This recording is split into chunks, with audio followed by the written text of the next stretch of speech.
Le regard de Caitlin balaye le terrain. La défense de Burke est brisée, elle est trop lente pour l'arrêter. Elle déclenche un tir à 3 points d'une précision mortelle. La WNBA n'avait qu'une seule mission fondamentale. Protéger le joyau le plus précieux de sa couronne. Au lieu de ça, ils l'ont jeté dans l'arène. Livré aux tacles assassins, au mépris des vétérans et broyé par un système ingrat qui refusait de reconnaître sa véritable puissance. Mais la roue du destin tourne enfin. Caitlin Clark, le prodige capable de faire trembler des stades entiers par sa seule présence. Celle qui pulvérise tous les records d'audience et porte l'avenir de toute une ligue sur ses propres épaules, pourrait bien tout abandonner derrière elle. Voici le phénomène Clark en pleine action. La raison ?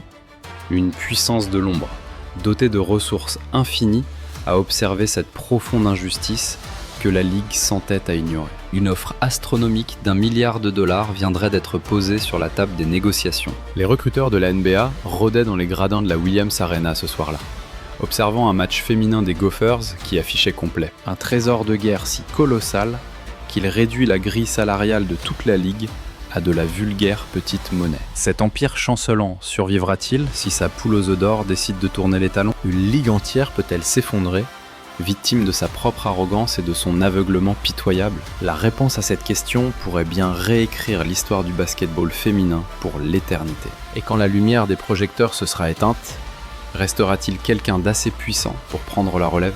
Ou même une seule bonne raison de rester ? Pourtant, un avertissement avait bien résonné dans le vide. Stephen A. Smith n'a pas plongé dans cette bataille par le simple fruit du hasard.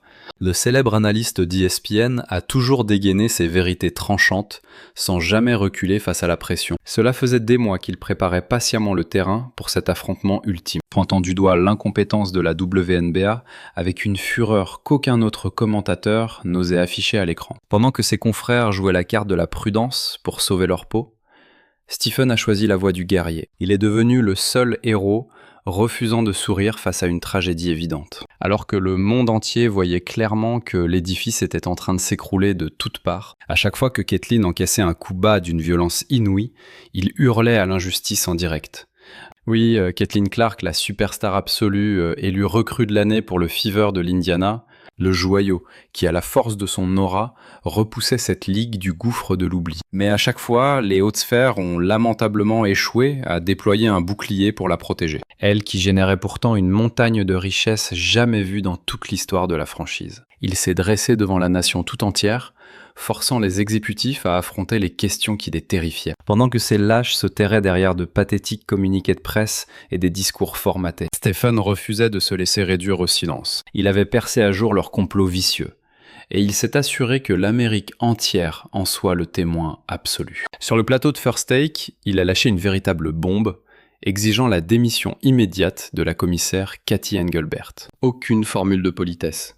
Aucune critique constructive pour adoucir le coup fatal. Une attaque frontale, pure et dure.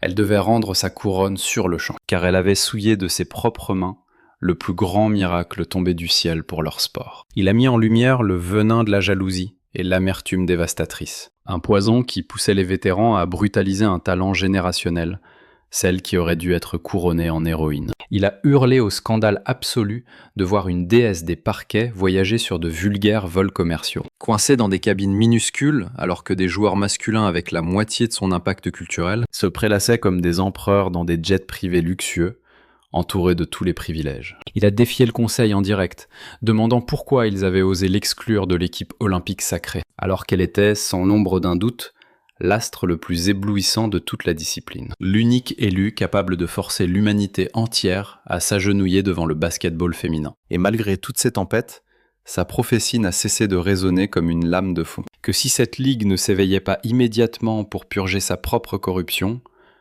la véritable chute ne ferait que commencer. Un titan aux ressources financières incommensurables était prêt à fondre sur eux pour dévorer l'empire que la Ligue avait mis des décennies à bâtir. Il les avait prévenus. Le marché est une bête féroce, qui finit toujours par rétablir l'équilibre. Impossible de payer une superstar générationnelle avec de la petite monnaie quand elle génère des millions, sans que le retour de bâton ne finisse par être fatal. Des puissances de l'ombre, bien au-delà des frontières, observaient chaque faute violente et chaque manque de respect avec un regard de prédateur. Il scrutait ces affronts toxiques, accumulant les preuves pour préparer le braquage du siècle. Pourtant, dans les tours d'ivoire de la WNBA, personne n'a daigné prendre ces prophéties au sérieux. Ils ont balayé les mots de Stephen d'un revers de la main, le traitant de simple aboyeur désespéré en quête d'audimat. Leur arrogance absolue leur faisait croire que Caitlin Clark était piégée, le basket féminin n'ayant jamais offert de véritable échappatoire auparavant. Ils s'imaginaient que leur monopole incontesté sur ce sport agirait comme un bouclier indestructible. Une armure censée les protéger de toute rivalité, peu importe le traitement honteux qu'ils infligeaient à leurs propres athlètes. Aujourd'hui, cette confiance aveugle s'est transformée en un désastre aux proportions cataclysmiques. Au fond, l'arme la plus redoutable reste cette confiance inébranlable. Parfois, sur le parquet, j'ai l'illusion vertigineuse que le cercle est juste là, à portée de main. C'est à cet instant précis que l'adrénaline explose dans mes veines, et que le rugissement féroce de la foule te pousse à transcender la réalité. Selon les taupes de Stephen Hay, le fonds d'investissement public saoudien a verrouillé ses cibles sur 2 prodiges, Caitlin Clark et Sophie Cunningham. Elles ont été désignées comme les joyaux d'un nouvel empire mondial, forgé dans le seul but de pulvériser la domination de la WNBA. La théorie a laissé place à une guerre totale. Les tractations se déroulent en ce moment même, dans des salons VIP totalement inaccessibles aux pontes de la Ligue. Les sommes pharaoniques posées sur la table font passer les contrats de la WNBA pour de vulgaires insultes qu'aucune élite ne devrait tolérer. Pendant ce temps, cette même ligue a passé une saison entière à regarder sa plus grande icône se faire brutaliser sur le terrain. Une violence ciblée, tolérée dans la plus pure et révoltante impunité. Désormais, la panique règne, et ils cherchent désespérément à stopper une invasion qu'ils auraient dû voir venir à des kilomètres. Si les mots de Stephen Hay frappent avec la puissance d'un coup de tonnerre, ce n'est pas seulement grâce au message, c'est l'identité du messager, et le palmarès légendaire de son réseau, qui glace le sang des dirigeants. Ces tentacules s'étendent des coulisses impitoyables de la NBA jusqu'au sommet vertigineux de la WNBA. Il détient les clés des sanctuaires les plus fermés des fédérations sportives internationales et navigue dans des cercles financiers que les analystes ordinaires ne peuvent qu'imaginer dans leurs rêves les plus fous. S'il lâche de telles bombes médiatiques avant l'heure, c'est parce que les maîtres du monde lui confie leurs secrets les plus mortels en totale confiance. Lorsqu'il a évoqué ce pacte mythique estimé à 1 milliard de dollars, ce contrat en or massif taillé sur mesure pour Caitlin Clark et Sophie Cunningham, son ton était d'un calme olympien, mais d'une précision absolument terrifiante. Il parlait avec l'assurance glaciale d'un homme qui avait déjà lu les documents confidentiels posés sur un bureau de l'ombre. La voix d'un oracle qui connaît déjà la fin inéluctable de cette histoire. Il a regardé la Ligue droit dans les yeux, les avertissant que s'ils refusaient de protéger leurs joyaux, un monstre plus féroce allait surgir des ténèbres pour racheter le royaume tout entier à leur barbe. À l'heure qu'il est, il semblerait que cette prise de contrôle apocalyptique ait déjà commencé. Et la WNBA s'apprête à découvrir, dans la douleur, le prix sanglant de l'ignorance. Le prix fatal pour avoir méprisé les avertissements de ceux qui dictent les véritables règles du jeu. Les gens me demandent sans cesse: est-ce que cette pression hors terrain me terrifie plus que le basket ? C'est 1000 fois pire, il n'y a même pas de débat. Car sur le parquet, je suis dans mon royaume et je n'ai aucune crainte. Voilà la mécanique impitoyable du rapport de force dans l'arène du sport professionnel. L'offre divine qui renverse l'échiquier tout entier. Pour saisir pourquoi cette simple rumeur a plongé les hautes sphères de la WNBA dans une terreur absolue, il faut d'abord contempler les chiffres astronomiques jetés dans l'arène et comprendre le cataclysme imminent qu'ils annoncent. Il est temps d'exposer la vérité brute. Le système a craché sur son joyau le plus précieux. Une erreur fatale. Caitlin Clark, la prodige absolue, touche actuellement moins de 100 000 $ sur son contrat de recrue. Vous avez bien entendu, ce n'est pas une erreur. Cette légende vivante qui a métamorphosé le basket féminin en un spectacle incontournable, cette guerrière qui a ramené la vie, dans des arènes fantômes désertes depuis des années, une superstar dont l'aura attire des audiences titanesques, rivalisant avec les ligues masculines les plus prestigieuses, gagne pourtant moins par an, qu'un banal employé de bureau au bas de l'échelle. Et même en ajoutant tous ses contrats de sponsoring, et ses accords publicitaires, son butin total n'est qu'une vulgaire goutte d'eau. Face à la montagne d'or qu'elle génère pour la Ligue, c'est une véritable insulte. À chaque fois que ses baskets foulent le champ de bataille. Regardez bien ce qui se déclenche. quand cette prodige entre en scène. Lors de son dernier affrontement épique, /L, a mené l'Indiana face aux Titans de New York. Une percée fulgurante, un appui sur la planche, et la voilà prête à arracher une action à 3 points. Quelle maîtrise absolue. Chaque arène qu'elle honore de sa présence affiche complet. Les billets s'évaporent en quelques minutes, comme par magie. Chaque match où elle déploie son talent fait exploser les audiences télévisées. Des bons à 2 chiffres, qui écrasent totalement les matchs où elle est absente. Le moindre artefact lié à son nom, des maillots officiels aux posters grandioses, / en passant par les accessoires exclusifs, disparaît des rayons à une vitesse terrifiante. / Les marchands sont incapables de suivre la cadence. Elle a insufflé une énergie explosive, / à un sport qui a lutté pendant des décennies, / pour s'imposer dans l'esprit du public américain. Le plus fou, elle a accompli cet exploit monumental avant même d'avoir achevé sa première saison professionnelle. Mais comment ce système corrompu a-t-il récompensé, / ce phénomène sans précédent? En lui jetant 76 000 $ par an au visage, en laissant de vieilles vétéranes la bousculer violemment, / devant des millions de téléspectateurs, / pendant que les arbitres ferment lâchement les yeux, et pire encore, en laissant une jalousie toxique, / s'installer et pourrir l'ambiance, transformant son baptême du feu dans l'élite / en un véritable champ de mine psychologique. Cette réaction honteuse a tout dévoilé. Le système méprise ouvertement les véritables piliers qui génèrent sa richesse. Mais dans l'ombre, une autre puissance observe. Le fonds d'investissement public saoudien joue dans une dimension bien supérieure. Une sphère de pouvoir qui fait passer les finances de la Ligue féminine / pour une antiquité rouillée d'un autre siècle. Pour eux, les plafonds salariaux n'existent pas. Ils brisent ces chaînes pathétiques / qui limitent le véritable potentiel des combattants. Ils ne perdent pas des mois en négociations futiles / à supplier pour savoir si une star mérite des miettes supplémentaires. Ils ne convoquent pas de réunions de guildes interminables où des maîtres avares pleurnichent pour savoir s'ils peuvent payer le juste prix aux génies qui remplissent leurs arènes. Leur stratégie est implacable. / ils traquent les diamants bruts sous-estimés avec une précision chirurgicale / qui ferait trembler les plus grands analystes de l'élite financière. Puis, ils abattent leurs cartes.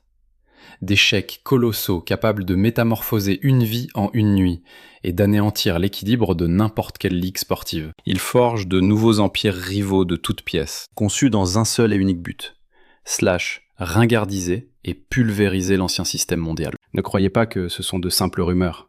/ c'est leur mode opératoire absolu. C'est exactement la technique destructrice / qu'ils ont utilisée pour lancer leur propre ligue de golf / fracturant l'histoire du sport professionnel à tout jamais. À l'époque, le circuit historique du golf / semblait être une forteresse invincible, intouchable. Fort de plusieurs décennies de règne absolu, l'onde de choc fut telle que le ministère de la Justice américain / DU se mêlait de cette guerre titanesque, scrutant leur projet de fusion pour vérifier / si cette nouvelle alliance ne brisait pas les lois du monde par son monopole écrasant. Mais face à un tel rouleau compresseur, même la crédibilité institutionnelle la plus ancienne finit par plier le genou. Des partenariats corporatifs en béton et un monopole absolu sur les meilleurs joueurs du monde. Puis les Saoudiens ont commencé à signer des chèques d'une ampleur titanesque, à tel point que même les légendes ayant juré une loyauté éternelle au circuit PGA n'ont pu détourner le regard. En l'espace de quelques mois, le champ de bataille impitoyable du golf professionnel s'est totalement métamorphosé. Les joueurs ont renié leur passé. Le gouffre financier était tout simplement trop colossal pour qu'ils osent rester. À présent, cette même stratégie prédatrice a verrouillé sa cible sur le basketball féminin. Et la WNBA est complètement à découvert, sans la moindre défense, car ses dirigeants refusaient de croire que ce jour fatidique frapperait à leur porte. Les rumeurs de l'ombre parlent d'une offre colossale, avec des garanties monétaires immédiates, capables d'éclipser les gains cumulés de toute une vie de toutes les joueuses de l'histoire de la Ligue réunies. Nous parlons de contrats individuels, pouvant s'élever à 50 millions de $, voire plus, pour les véritables étoiles du parquet. Nous parlons de voyages de luxe à bord de jets privés exclusifs, pour fuir à jamais l'enfer des vols commerciaux bondés. Nous parlons de tournois mondiaux organisés dans des destinations divines, balayant ses épuisants trajets en bus à travers l'Amérique. Nous parlons d'une liberté absolue, avec zéro restriction salariale, ce qui signifie que ces athlètes toucheront enfin ce qu'elles valent réellement sur le marché libre. Nous parlons de pourcentage sur le partage des revenus, un système qui n'existe absolument nulle part dans l'empire actuel du basketball féminin américain. Et le point le plus déterminant dans cette histoire, c'est l'offre de parts d'actionnariat.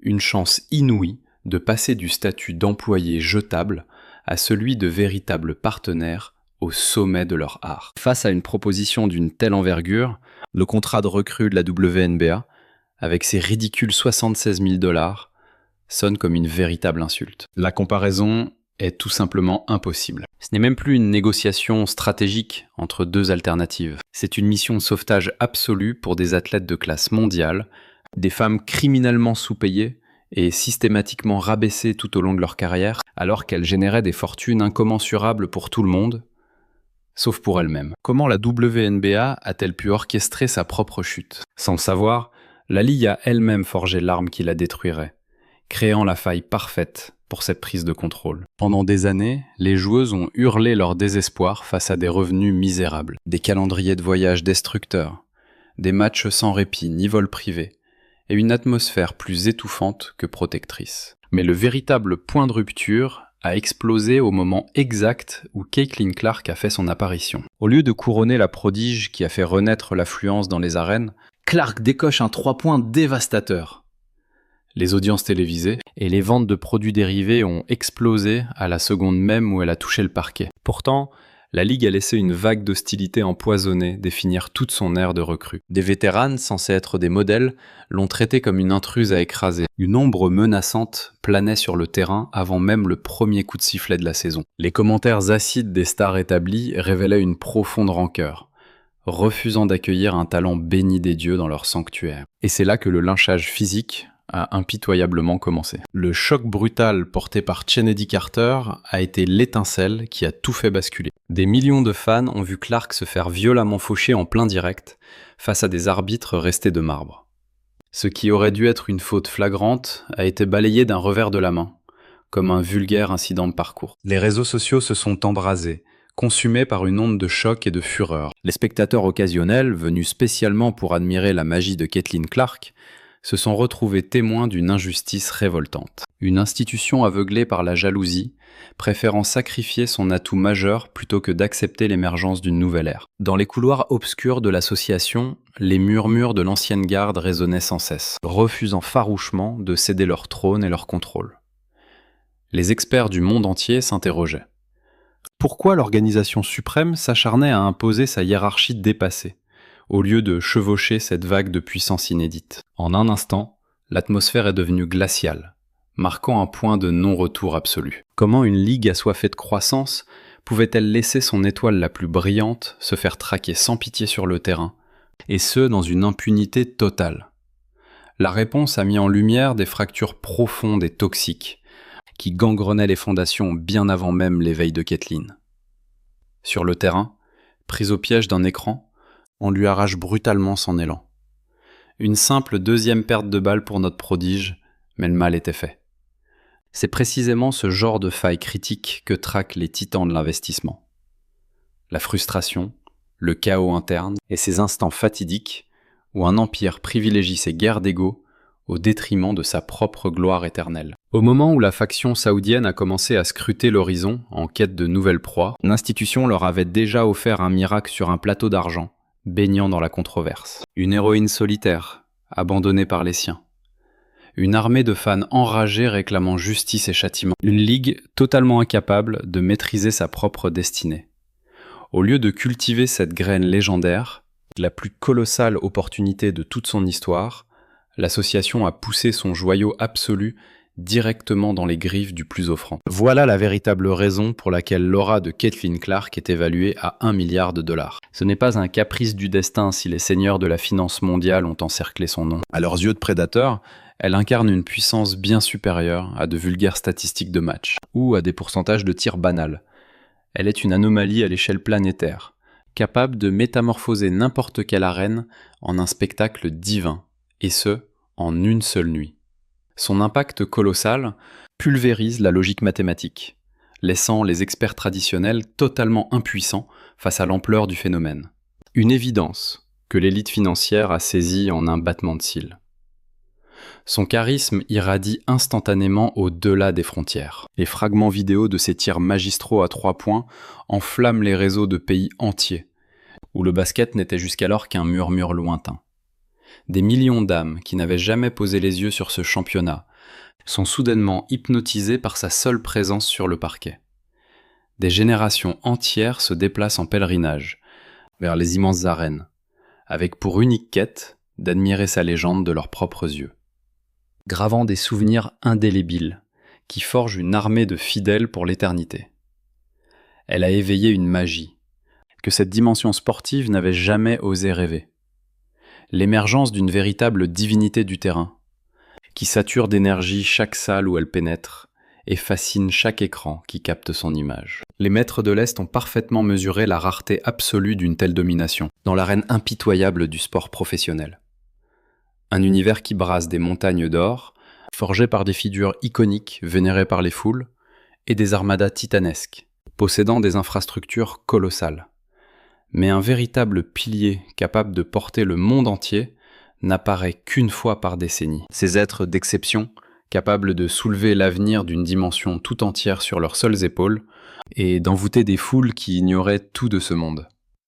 Et lorsque ces titans s'éveillent enfin, ils possèdent le pouvoir terrifiant de bâtir un nouvel empire ex nihilo, du soir au matin, balayant d'un revers de main le besoin de décennies de ferveur ou de fondations historiques. Caitlin Clark a percé la voûte céleste de cette élite à une vitesse vertigineuse, défiant toutes les prophéties, dépassant même les fantasmes les plus fous de ses alliés les plus fervents. Et ses investisseurs l'ont parfaitement compris.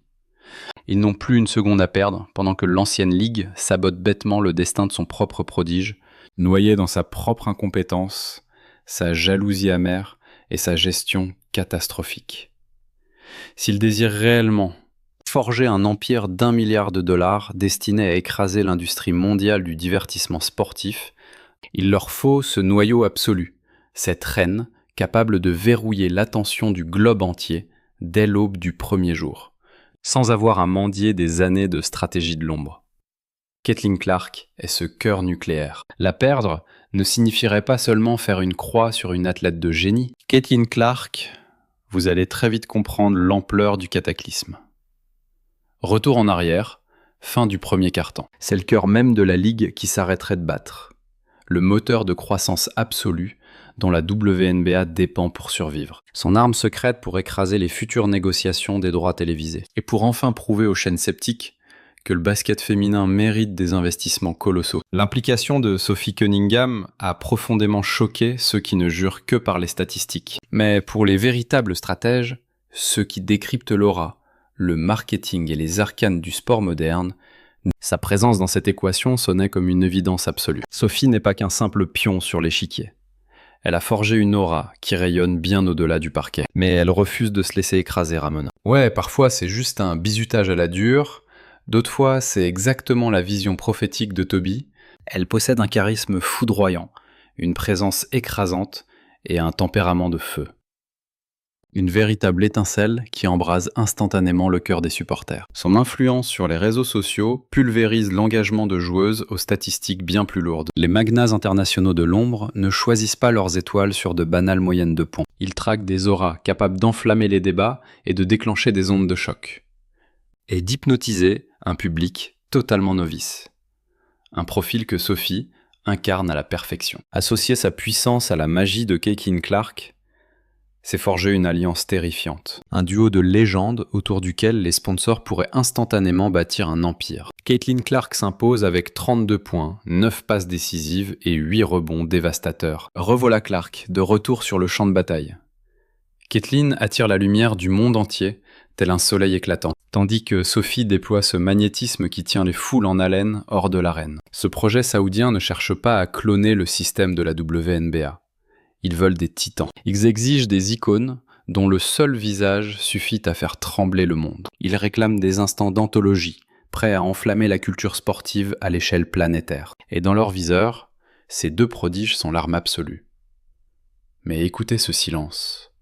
un silence assourdissant. Ce qui rend cette atmosphère si pesante et terrifiante, c'est l'absence totale de démenti. En temps normal, face à une rumeur aussi dévastatrice, les agents se précipiteraient pour étouffer l'incendie. Les équipes publieraient des communiqués en urgence. Les attachés de presse paniqueraient pour verrouiller l'information, avant que le poison ne se répande. Mais cette fois-ci, le néant absolu. Le clan de Caitlin Clark reste muet. L'entourage de Sophie Cunningham observe sans lâcher le moindre mot. Même la Ligue fut l'affrontement. Mais dans cette arène impitoyable, le silence n'est jamais le fruit du hasard. Le silence, c'est une stratégie de guerre. Et bien souvent, il cache des tractations secrètes opérées dans l'ombre. Des alliances dont personne n'ose encore parler. Stephena Smith n'a pas lâché cette bombe par simple caprice. Stephena, hier sur le plateau de First Take, vous avez exigé la démission de Cathy Engelbert. Il a frappé encore plus fort. Il a martelé ce message sur tous les fronts. Son ton s'est durci, comme un stratège qui lit déjà le prochain chapitre de cette guerre. Quand Stepheney tient une fausse piste, il bat en retraite en un éclair. Mais quand il détient la vérité absolue, il s'avance, implacable, et porte les stockades. Comme si le destin de la Ligue était déjà scellé. Une telle assurance a lancé un avertissement glacial. À tous ceux qui savent écouter, ce n'est plus une rumeur. C'est le prélude d'un cataclysme. Et ce chronométrage crucifie la WNBA. Caitlin Clark survit à une saison d'une brutalité inouïe, encaissant des frappes dévastatrices, épuisée par des voyages interminables, et portant à elle seule le fardeau d'un empire tout entier sur ses épaules meurtries. Plus la saison s'éternise, plus l'appel des jets privés et des scènes internationales, des palaces luxueux et des fortunes colossales, devient impossible à ignorer. Chaque vol épuisant fait dangereusement monter la jauge de frustration. Chaque faute grossière ignorée par l'arbitre nourrit un peu plus cette rage brûlante. Chaque remarque jalouse des vétérans rend l'idée d'un nouveau royaume bien plus séduisante. Mais dans l'ombre, les agents maîtrisent l'art de la guerre psychologique mieux que quiconque. Si le clan de Clark voulait anéantir cette rumeur, une seule phrase suffirait. On a vu Caitlin Clark exiger justice sur le terrain, le regard noir, et laisser éclater sa fureur face aux officiels après le coup de sifflet final. Pourtant, son camp reste muet. Ce silence tactique garde toutes les voies ouvertes. Cela force la Ligue à céder à la panique. Cela pousse les chaînes de télévision à revoir leurs offres dans l'urgence. Les enchères explosent de tous les côtés dans une véritable frénésie. Ce silence n'a rien d'une hésitation.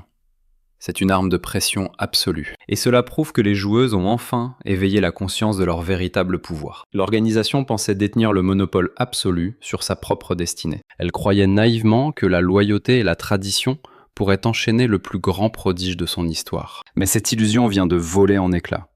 Le pouvoir a changé de camp. Les règles du jeu sont bouleversées. Une seule décision, une simple signature, pourrait pulvériser ce système et réécrire le destin du basket féminin pour l'éternité. Comment l'Empire en est-il arrivé à ce point de non-retour? Comment une ligue, construite autour d'une seule et unique superstar, a-t-elle pu échouer si lamentablement à la protéger? Et maintenant que le monde entier retient son souffle, qui aura l'audace et la fortune pour s'emparer de cette couronne que l'organisation a laissé glisser entre ses doigts? La nouvelle génération, des jeunes garçons aux jeunes filles, observe attentivement la scène. Et pour être honnête, cette vision est tout simplement supérieure à ce qui se fait aux États-Unis actuellement. Les athlètes réclament enfin la montagne d'or qu'elles méritent. Le prochain chapitre de cette saga s'écrit déjà dans l'ombre des conseils d'administration, dans les murmures entre agents et superstars, avec des contrats titanesques prêts à redéfinir ce sport à l'échelle mondiale. La Ligue n'est plus l'architecte de son propre empire. Ce rôle a muté, et l'onde de choc frappera de plein fouet chaque athlète, chaque franchise, et chaque fan qui croyait ce royaume intouchable. La question n'est plus de savoir si la révolution approche, mais à quelle vitesse et avec quelle violence les dominos vont s'effondrer. Et quand la poussière retombera sur le champ de bataille, restera-t-il seulement une ligue qui ressemble à celle que nous connaissions? La vérité nous attend quelque part, tapis dans l'ombre, et elle foudroiera tous ceux qui pensaient avoir compris les règles de ce jeu.